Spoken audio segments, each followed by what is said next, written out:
क्या आप जानते हैं कि आपके किचन में मौजूद रिफाइंड मैदा कैसे बनाया जा रहा है? अधिकतर घरों में मैदा प्रयोग किया जाता है और इसे भले ही आप कितना भी हानिकारक मान लें, लेकिन इसका इस्तेमाल जरूर किया जाता है। पिज्जा से लेकर मुगलई पराठे तक मैदा तो भारतीय किचन का अभिन्न अंग बन चुका है और समोसे कचौरी जैसे स्नैक्स की जान होता है। लेकिन कई लोगों को इस बात की जानकारी नहीं होती है कि आखिर ये बनता किस चीज से है। कई लोगों को लगता है कि ये साबूदाना बनाते समय बनाया जाता है, कई का मानना है कि ये पूरी तरह से सिंथेटिक प्रोडक्ट है, लेकिन आपको मैं बता दूं कि ऐसा कुछ भी नहीं है। मैदा असल में गेहूं से ही बनता है और इसका प्रोसेस काफी हद तक साधारण होता है। अब आप सोचेंगे कि गेहूं का आटा, दलिया, सूजी को तो फिर भी हेल्दी माना जाता है, लेकिन आखिर मैदा इतना अनहेल्दी क्यों है? तो चलिए अपनी आज की स्टोरी में हम मैदा और उससे जुड़ी कुछ बातें करते हैं। कैसे बनता है मैदा? जैसे कि हम आपको बता चुके हैं, ये गेहूं से बनता है, लेकिन गेहूं का सिर्फ सफेद हिस्सा जिसे एंडोस्पर्म कहा जाता है उसका ही इस्तेमाल होता है। ये असल में प्रोसेस्ड और ब्लीच किया हुआ गेहूं का आटा ही होता है जिसे इतना प्रोसेस किया जाता है कि गेहूं का जरूरी फाइबर भी दूर हो जाता है। फैक्ट्री में कैसे बनाया जाता है मैदा?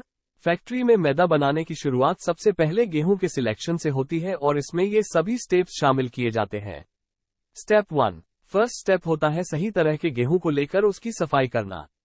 मैदा बहुत ही रिफाइंड प्रोडक्ट है और इसलिए ये जरूरी है कि गेहूं की सफाई भी सही से हो। कई तरह के फिल्टर लगाए जाते हैं और गंदगी, धूल, खरपतवार, पत्थर, हस्क सब कुछ निकाला जाता है। इस प्रोसेस में काफी समय लगता है और बिल्कुल साफ गेहूं को ही मैदा बनाने के लिए इस्तेमाल किया जाता है। स्टेप 2, एक बार गेहूं साफ हो गए फिर उन्हें अलग स्टेप में लेकर जाते हैं और भूसी को पूरी तरह से हटाया जाता है। इस प्रोसेस में सिर्फ गेहूं के दानों का ही प्रयोग होता है। तीसरा स्टेप, अब गेहूं को ग्राइंड किया जाता है और इसे एक बार नहीं बल्कि 2 बार हाई प्रेशर रोलर से ग्राइंड किया जाता है। ऐसे में एक बहुत ही महीन पाउडर निकल कर आता है। हालांकि ये अभी भी मैदा नहीं बनता है, इसे अभी भी काफी रिफाइनिंग की जरूरत होती है।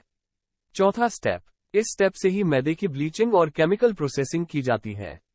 यही कारण है कि इसका रंग गेहूं के आटे से अलग होता है और ये चिपचिपी कंसिस्टेंसी के साथ गूंथा जाता है जिससे ब्रेड, पिज्जा बेस, समोसा आदि बनाया जाता है। अगर इसे इतना प्रोसेस नहीं किया जाएगा तो ये सारी चीजें टूटने लगेंगी और ठीक तरह से नहीं बन पाएंगी। पांचवा स्टेप, अब मैदा अलग अलग फिल्टर प्रोसेस से होकर पैकेजिंग में जाता है। इस प्रोसेस में वो सभी पार्टिकल्स निकाले जाते हैं जो पहले की प्रोसेसिंग में नहीं निकल पाए। पैकिंग के बाद मैदे को बेचने के लिए मार्केट्स तक पहुंचाया जाता है।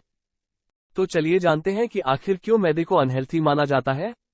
मैदे को अनहेल्दी माने जाने के पीछे कई कारण शामिल हैं। पॉइंट नंबर 1, ये नेचुरल इंग्रेडिएंट से बनता है फिर भी इसमें से सारे गुण निकाल लिए जाते हैं।